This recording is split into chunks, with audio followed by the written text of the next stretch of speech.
وبرکاتہ۔ آج 24واں روزہ ہے۔ بس 24واں کہتے کہتے دل کی طبیعت میں ایسی گھبراہٹ سی ہوتی ہے کہ رمضان گیا۔ میں نے آپ کو پہلے بتایا تھا کچھ درویش ایسے تھے جو 6 ماہ جانے والے رمضان کے لیے ندامت کرتے تھے اور پھر 6 ماہ استقبال کرتے تھے۔ پھر ایسے تھے جو رمضان کا پہلا عشرہ استقبال کرتے تھے، دوسرے عشرے میں خوف کرتے تھے کہ گیا، اور تیسرے عشرے میں ندامت ہوتی تھی کہ رمضان چلا گیا۔ اچھا جان رمضان تو چلا ہی جائے گا، لیکن 2 رمضان ہوتے ہیں، ایک سفارشی رمضان، ایک شکایتی رمضان۔ یہ میں آپ کو پکی بات کہہ رہا ہوں۔ رمضان سفارش بھی کرے گا اور رمضان شکایت بھی کرے گا۔ اللہ سے عرض کرے گا کہ اللہ یہ بندہ تھا جس نے میرا کوئی ادب نہیں کیا تھا، کوئی احترام نہیں کیا تھا۔ اے اللہ میں رمضان آیا تھا، لوٹ کے آتا تھا ہر سال، اس بندے نے میرے ساتھ کوئی دل جوئی نہیں کی، میرا کوئی ساتھ نہیں دیا۔ اے اللہ یہ وہ بندہ ہے جس نے میری رمضان کی کوئی قدردانی نہیں کی۔ یہ شکایتی رمضان ہے۔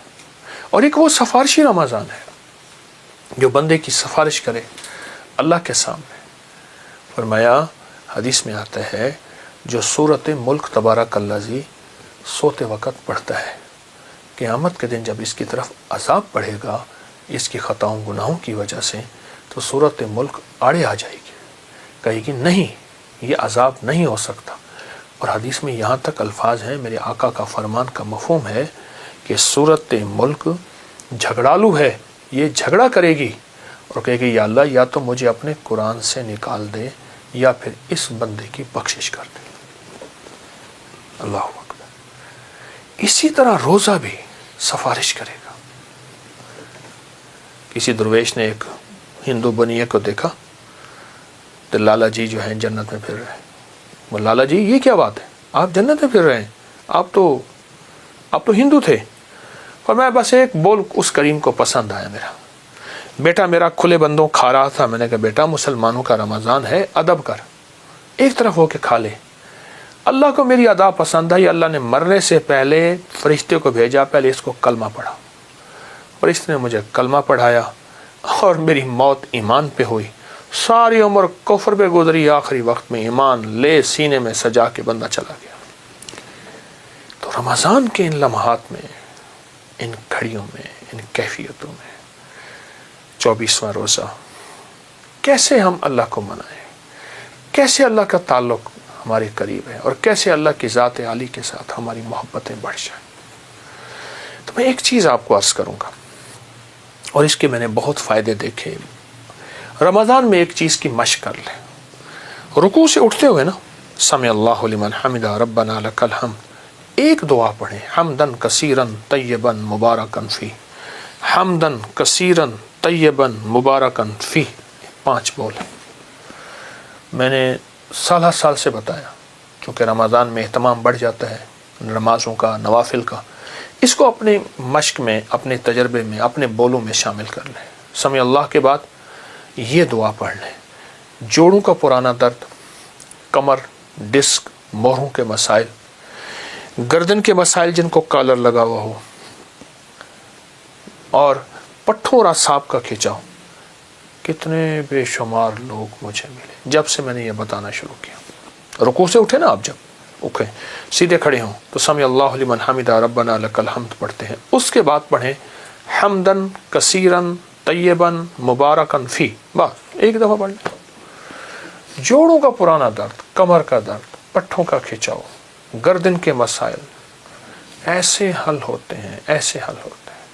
بلکہ جب سے میں نے بتانا شروع کیا، اس کے علاوہ بھی بے شمار بیماریوں کے مارے ہوئے لوگوں نے مجھے بتایا کہ فلاں فلاں بیماریاں ختم ہو گئیں، فلاں فلاں روگ ختم ہو گئے، اور فلاں فلاں جسمانی مسائل حل ہو گئے ہمارے۔ نماز تو ویسے پڑھتے ہیں، رکوع سے اٹھتے ہیں تو اٹھتے ہوئے یہ بول بھی شامل کر لیں۔ اب آپ دیکھیے، اب ایسا کریں، آپ میری اس پروگرام کو دیکھ رہے ہیں نا، آپ موبائل پہ دیکھیں کہ میں کتنے سیکنڈ لگتے ہیں اس میں، آپ حیران ہوں گے یہ منٹوں کا عمل نہیں، صرف سیکنڈ کا عمل ہے۔ حمدن کثیرن طیباً مبارکاً فی، چند سیکنڈ کا کام ہے، اور چند سیکنڈ میں رب راضی۔ وہ کیسے راضی؟ فرمایا جو بندہ یہ بول پڑھتا ہے 13 فرشتوں کی ڈیوٹی لگتی ہے کہ اس کی نیکیاں لکھو، اور فرشتے لکھتے لکھتے تھک جاتے ہیں، اس کی نیکیاں نہیں لکھ سکتے۔ تو یہ بھی ساتھ شامل کر لیں اپنے روزوں میں، اس چھوٹے سے بول کو، جس کے دنیا کے بھی فائدے، جس کے آخرت کے فائدے، جس کی دنیا کے بھی برکت، جس کی آخرت کی برکت۔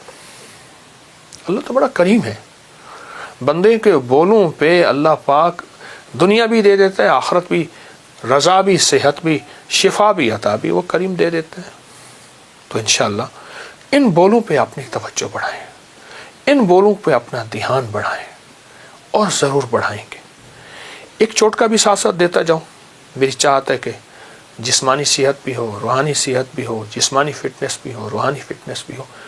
اگر کبھی کوئی گلا خراب ہو جائے اور ٹانسس ہو جائیں، اور ٹانسس کے بارے میں ہے کہ بس آپریشن کے علاوہ اس کا چارہ نہیں، یا پھر بار بار آپریشن ہو رہا، یہ بھی ہے، اور گلا کی دوائیں کھا کھا کے تھک گئے، بائیں ہاتھ کے انگوٹھے کی مالش کریں، ایسے خوب بغیر تیل کے گرم کریں، اسے گرم کرنے کے بعد زیتون کا تیل اس پہ لگا کر، یا سرجیکل ٹیپ کے اوپر کلونجی کو چپکا کر اس کے اوپر لگا کے رات کو سو جائیں، یا زیتون کا تیل یا کلونجی کا تیل خوب لگا کے رات کو پٹی باندھ کے سو جائیں، صبح گرم پانی سے دھوئیں۔ میں نے تجربے کیے ہیں، ٹانسس، گلے اور اس کے مسائل ایسے حل ہوتے ہیں، بچے ہیں یا بڑے ہیں، آزما کے دیکھیے گا، بہت فائدہ ہوگا۔ یہ رمضان کی برکات ہیں، یہ اس کریم کی عنایات ہیں، انشاءاللہ اللہ اپنی عنایات سے ہمیں محروم نہیں کرے گا۔ جزاک اللہ۔ السلام علیکم ورحمۃ اللہ۔